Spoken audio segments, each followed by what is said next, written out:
क्रांतिकारी जय हिंद।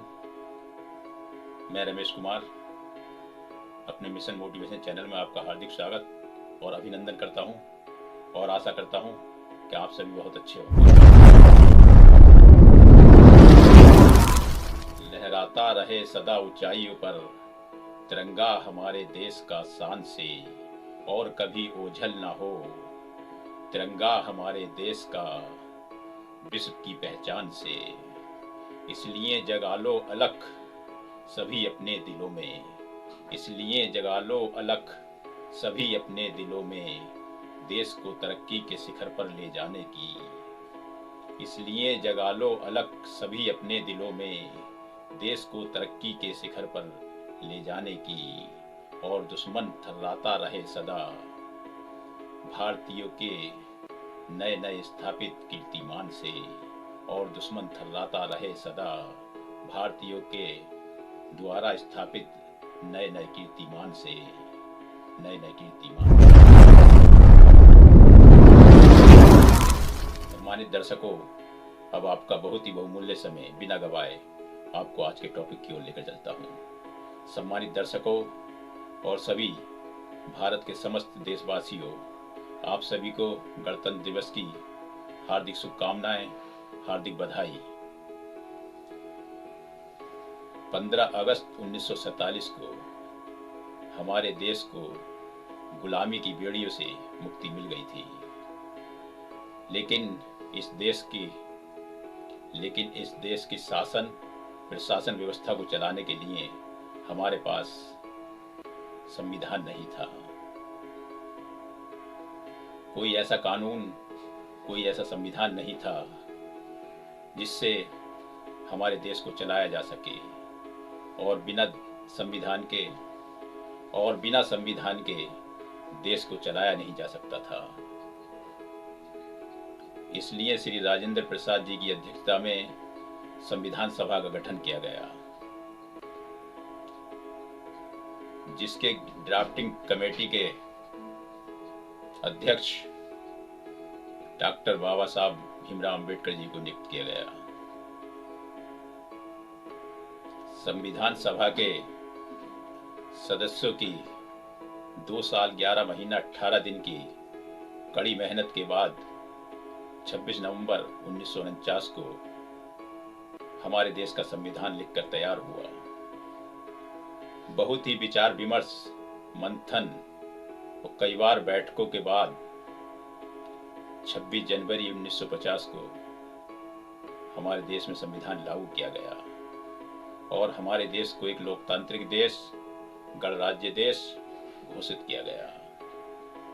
ये हमारे लिए 26 जनवरी का दिन हमारे लिए बड़ी खुशी और 26 जनवरी का दिन हमारे लिए बड़ी ही खुशी का दिन है, क्योंकि इस संविधान की बदौलत हमें आजादी से जीने का अधिकार मिला। सम्मानित दर्शकों, सभी भारत के देशवासियों को मेरी ओर से गणतंत्र दिवस की हार्दिक बधाई, हार्दिक शुभकामनाएं। और मैं श्रद्धांजलि अर्पित करता हूँ, श्रद्धा सुमन अर्पित करता हूँ उन असंख्य देशभक्तों के लिए जिन्होंने इस देश की आज़ादी के लिए हंसते हंसते अपने प्राण निछावर कर दिए। और मैं श्रद्धा सुमन अर्पित करता हूँ उन देश की सीमाओं पर रक्षा करने वाले वीर सैनिकों को, जो देश की सीमा की रक्षा करते हुए, आतंकवाद का दमन करते हुए अमर शहीद हो गए। ऐसे अमर शहीदों को मेरा सत्संग नमन। और श्रद्धा सुमन अर्पित करता हूँ संविधान के निर्माता डॉक्टर B.R. अम्बेडकर साहब को और उनके साथ उनका सहयोग करने वाले संविधान सभा के सदस्यों को, जिन्होंने एक बेहतर संविधान देकर हमें सम्मान से जीने का अधिकार दिया। सम्मानित दर्शकों, 26 जनवरी के शुभ अवसर पर यदि संविधान की बात न की जाए तो बेईमानी होगी। इसलिए वीडियो ज़्यादा लंबा ना हो, संक्षेप में ही संविधान के कुछ महत्वपूर्ण बिंदु आपको बताने का प्रयास करता हूँ।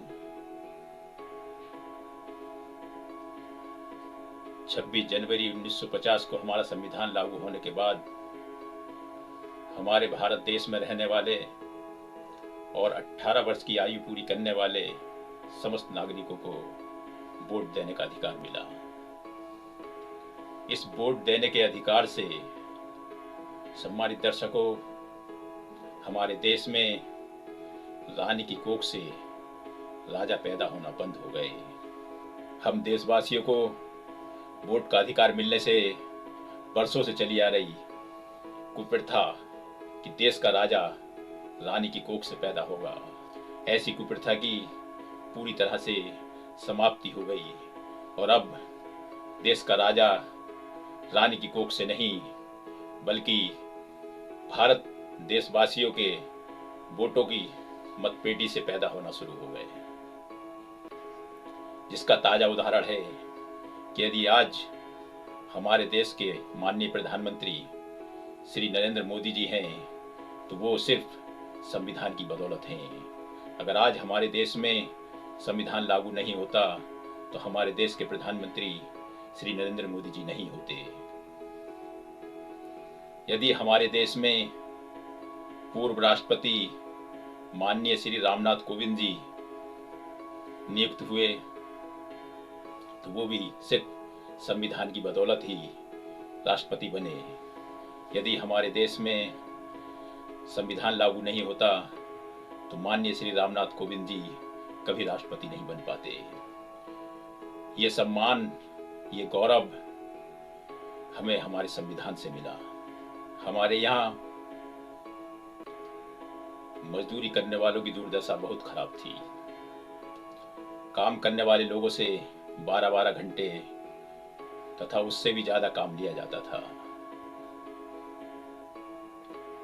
हमारे देश में 26 जनवरी 1950 को संविधान लागू होने के बाद मजदूरी करने वाले काम के घंटों को 12 घंटे से कम करके 8 घंटे किया गया और 8 घंटे के बाद काम कराने पर उन्हें एक्स्ट्रा पैसे देने का भी प्रावधान संविधान में किया गया,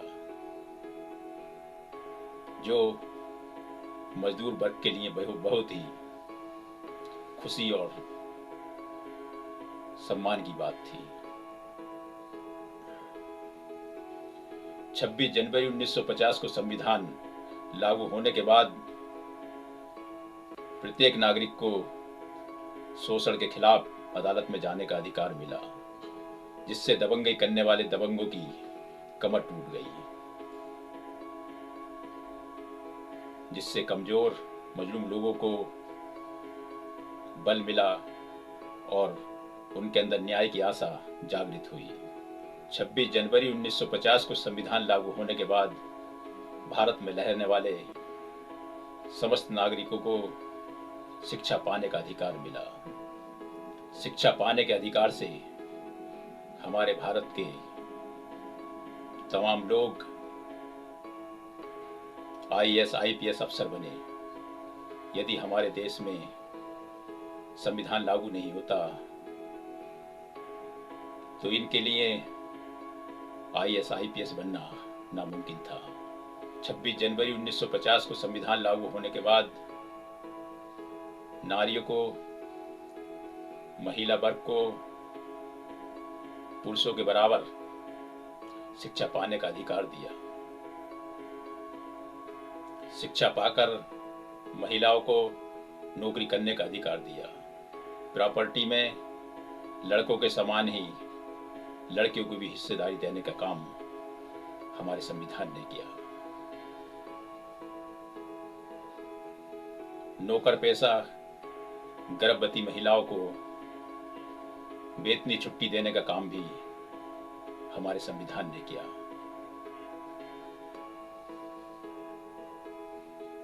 शिक्षकों को देश की रीढ़ की हड्डी मानते हुए राष्ट्र निर्माण में शिक्षकों की बहुत ही महत्वपूर्ण भूमिका मानते हुए शिक्षकों को ज़्यादा वेतन देने का प्रावधान भी संविधान में किया गया। ये आज जो शिक्षक ज़्यादा वेतन पा रहे हैं, ये भी सिर्फ संविधान की बदौलत पा रहे हैं।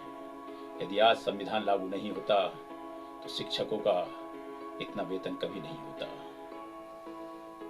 अब मैं बहुत बहुत धन्यवाद देता हूँ हमारे देश के प्रधानमंत्री माननीय श्री नरेंद्र मोदी जी को, जो देश का संविधान बनाने में महत्वपूर्ण भूमिका निभाने वाले डॉक्टर भीमराव अंबेडकर साहब की महानता और उनकी ऊंचाइयां और उनके जीवन चक्र को समय समय पर देशवासियों को बताने का कार्य करते रहते हैं। सम्मानित दर्शकों, अब मैं आपको हमारे देश के प्रधानमंत्री श्री नरेंद्र मोदी जी की मात्र 54 सेकंड की वीडियो आपको दिखाना चाहूँगा, जिसमें हमारे देश के प्रधानमंत्री माननीय श्री नरेंद्र मोदी जी ने बड़े ही सुंदर ढंग से संविधान के रचयिता, संविधान बनाने में महत्वपूर्ण भूमिका निभाने वाले बाबा साहब डॉक्टर भीमराव अंबेडकर साहब के जीवन चक्र और उनकी महानता को बड़े ही सुंदर ढंग से बताने का कार्य क्या है। आप सभी से गुजारिश है कि ध्यान से इस वीडियो को देखें और सुनें। एक दलित मां नहीं। अब मैं भी सत सत नमन करता हूं उस महान जननायक, सच्चे समाज सुधारक डॉक्टर भीमराव अंबेडकर साहब को, जिन्होंने हमें संविधान के जरिए समान अवसर प्रदान करके सम्मान से जीने का अधिकार दिया। इसलिए कहना चाहता हूं, अरे इतना खूबसूरत नहीं था हमारा देश जब विदेशियों का भारत पर राज चलता था। अरे इतना खूबसूरत नहीं था हमारा देश जब हम भारत पर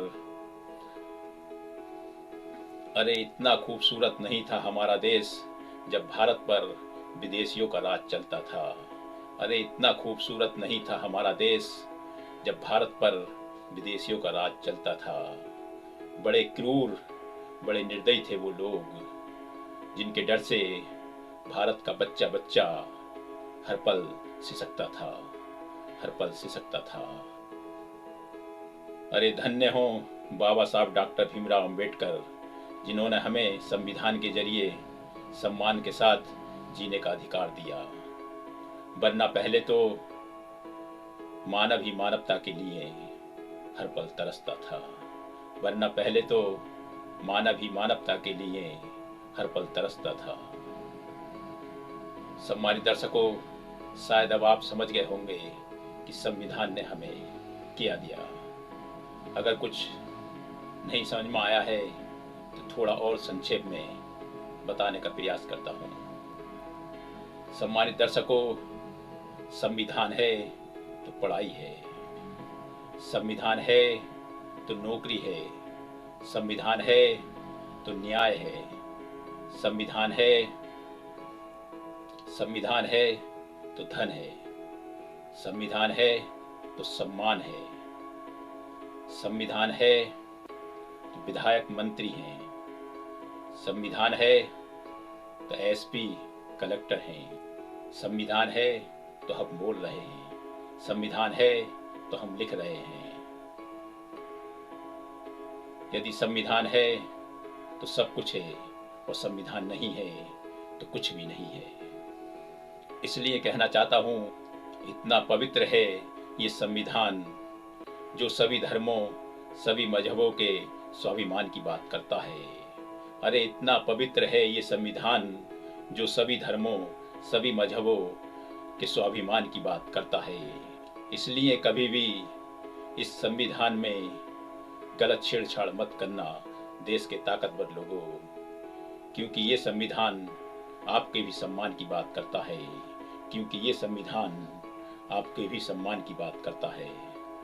सम्मानित दर्शकों, आपने मेरे इस वीडियो को देखने के लिए अपना बहुत ही बहुमूल्य समय मुझे दिया। इसके लिए आपका बहुत बहुत धन्यवाद, बहुत बहुत आभार। अब आपसे विदा लेता हूँ। जय भारत, जय संविधान।